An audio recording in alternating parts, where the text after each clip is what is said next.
Donc l'année dernière, nous avons proposé aux prêtres de venir à Rome pour une session un petit peu plus rallongée, sur 3-4 jours, pour rencontrer le pape François et le pape Benoît XVI.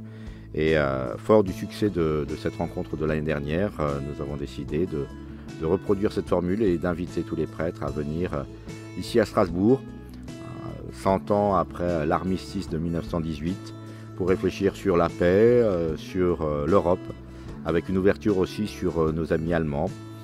Ces pèlerinages, c'est toujours un très beau moment.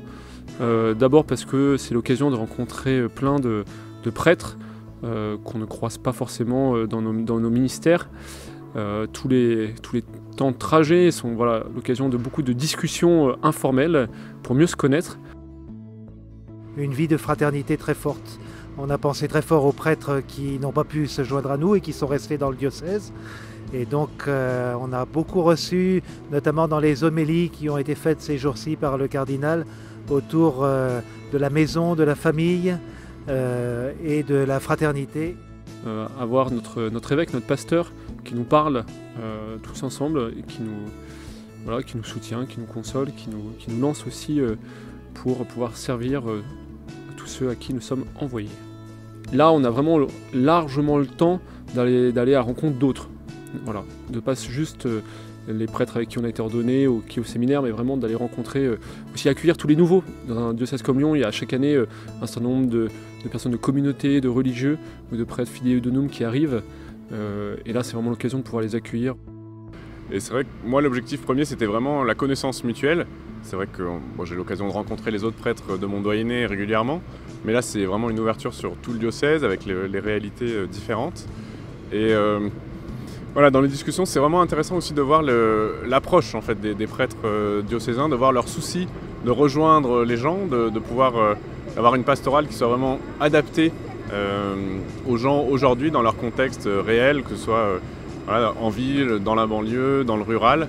Les prêtres sont vraiment tenaillés par cette envie de pouvoir transmettre, de pouvoir rejoindre les gens qui sont sur le territoire de leur paroisse, et donc aussi très affûtés sur toutes les méthodes un peu d'évangélisation, d'annonce de la parole de Dieu aujourd'hui à des gens concrets, voilà, vraiment sur cette réalité du terrain. Donc. Moi j'ai été marqué à Strasbourg par le fait d'aller ensemble voir les institutions européennes, et je trouve que ça a été l'occasion pour nous de discuter de beaucoup de sujets, de problèmes sociaux, et du coup de mieux se connaître.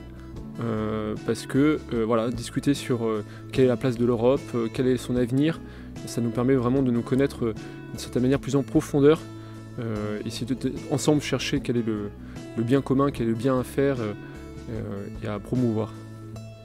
J'ai été tout à fait intéressé de voir le fonctionnement.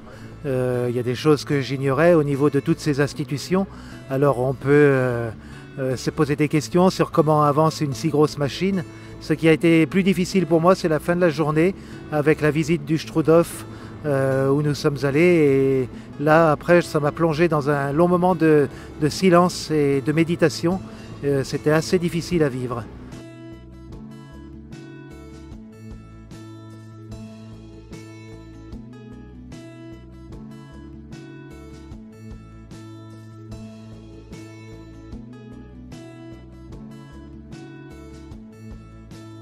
Nous arrivons au terme d'un séjour merveilleux de 3 jours à Strasbourg. Ici, on est à côté de la cathédrale, accueilli par le Grand Séminaire. On a été accueillis merveilleusement, et aux institutions européennes, et par le diocèse, et à l'intérieur du séminaire, et dans la cathédrale. Et ça a fait un ensemble splendide.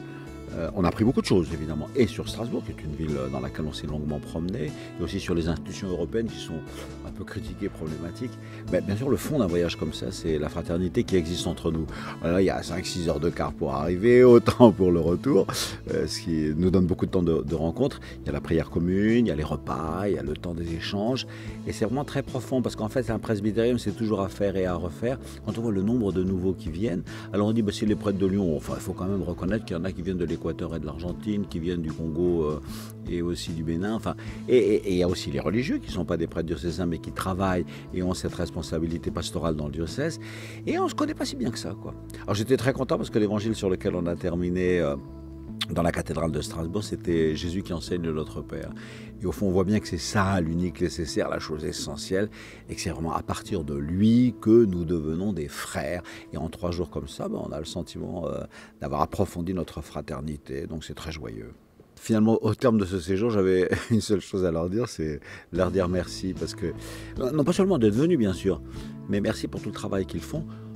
Aujourd'hui, la vie des prêtres, elle est quand même assez chahutée, celle de toute l'Église aussi. C'est une épreuve pour tout un corps presbytéral. Et que les prêtres aient dit, ben non, il faut vraiment que nous allions passer 3 jours ensemble, nous étions quelque chose comme 80, et c'est vraiment important. Alors leur dire merci d'avoir fait ce choix, de s'être engagés pour ces 3 jours de fraternité, et un merci surtout, bien sûr, de leur présence pastorale dans la variété de leur personnalité et de leur charisme pour tout le travail qu'ils accomplissent dans le champ pastoral de notre très beau diocèse.